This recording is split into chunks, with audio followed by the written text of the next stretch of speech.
पश्चिम बंगाल में एक जगह है कामाख्या के पास में, म्योंग म्यांग म्यांग, वहां का काला जादू बहुत प्रसिद्ध है, तंत्र विद्या का वो गढ़ है म्यांग। म्योंग है या म्यांग।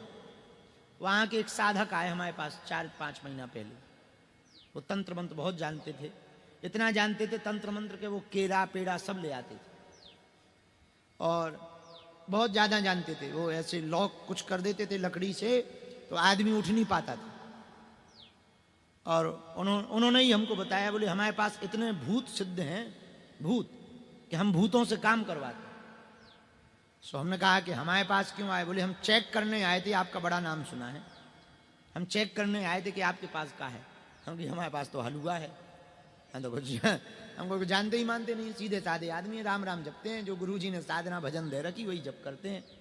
तो बोले जब तो हम आपसे दीक्षा लेना चाह रहे। तो हमने कहा तुम खुद अपने आप में गुरु हो। बोले हमारे कितने 100 चेला हैं, उनके 400-500 चेला हैं, तांत्रिक, और बना रखे उन्होंने, और भयंकर काला शरीर, और पान खावे दिन भर, और स्माइल इतनी खराब आवे मुंह से, भगवान ही बचाए। हाँ, और वहां पर कुछ वो बता रहा था, बोले हम जिस गांव के हैं 15-20 साल पहले वहां पर कोई अधिकारी पोस्टिंग नहीं लेता था। हाँ, इतना खतरनाक काला जादू था। जो आपने एक किंवदंती सुनी उसने हमको बताई, अब सही गलत हो। बोले हम लोगों, हमारे पूर्वजों के पास ऐसी तंत्र विद्या थी कि मेढक बना देते। हाँ हाँ, ऐसी तंत्र विद्या थी। बोले तो कामाख्या के पास में है वो। तो हमने कहा कि तुम हमें क्यों गुरु बनाना चाह रहे। बोले महाराज अब पूछो मत, एक लफड़ा हो गया है। हम कहा बताओ। बोले आप कल दरबार लगाए थे खुले मैदान में जहां दरबार लगता। हम कहा बिल्कुल लगाए थे। बोले आप लोगों का बता रहे थे। हम कहा पर्चा तो बना रहे थे जो गुरुजी ने आज्ञा दे रखी। बोले उसी समय हमने अपनी विद्या चलाई कि इनकी विद्या लॉक हो जाए। और बोले जब हमने अपने देव, उसने कोई अघोरी वीर का नाम लिया। बोले हमने अमुक अमुक वीर है कोई, वो भगवान जाने वो क्या बंगाली भाषा में उसने अपनी बात कही, और उसमें होता है।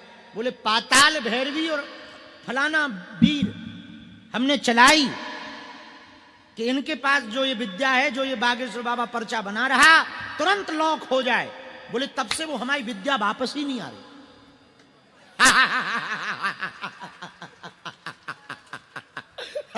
बोले हम तब से छटपटा रहे हैं, न संपर्क हो रहा है न रिटर्न आई। अब ये पता नहीं चल रहा वो गई कहां।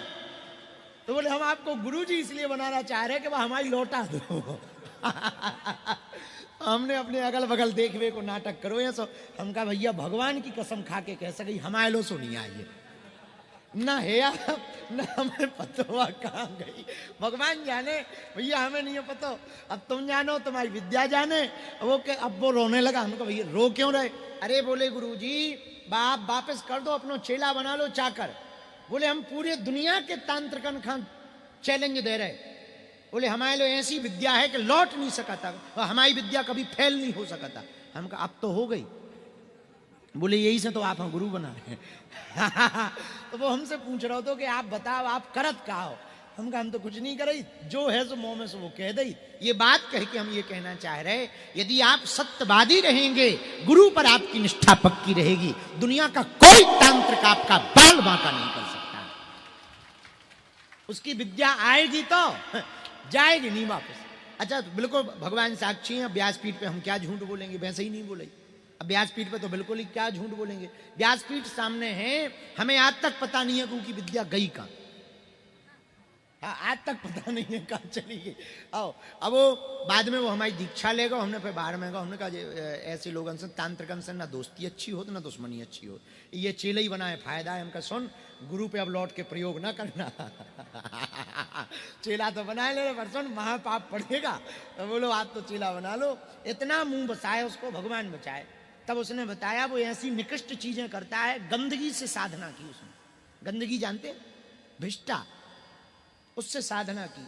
लेकिन अब उसका वही काम है, उसी काम में वो लिप्त रहता। गंदगी से साधना की, इतना मुंह बसाए भगवान से। लेकिन हमें फिर बाद में पता लगा, जब उसके परिवार वाले आए, गांव से 4-6 लोग आए, दोबारा आया वो। अभी कुछ दिन पहले फिर आया, दोबारा आया। तो हमने कहा ये लोग कौन है। तो गांव वालों ने बताया। बोले इससे कोई बात नहीं करता, खतरनाक आदमी। हम कहा क्या करता? अरे बोले पागल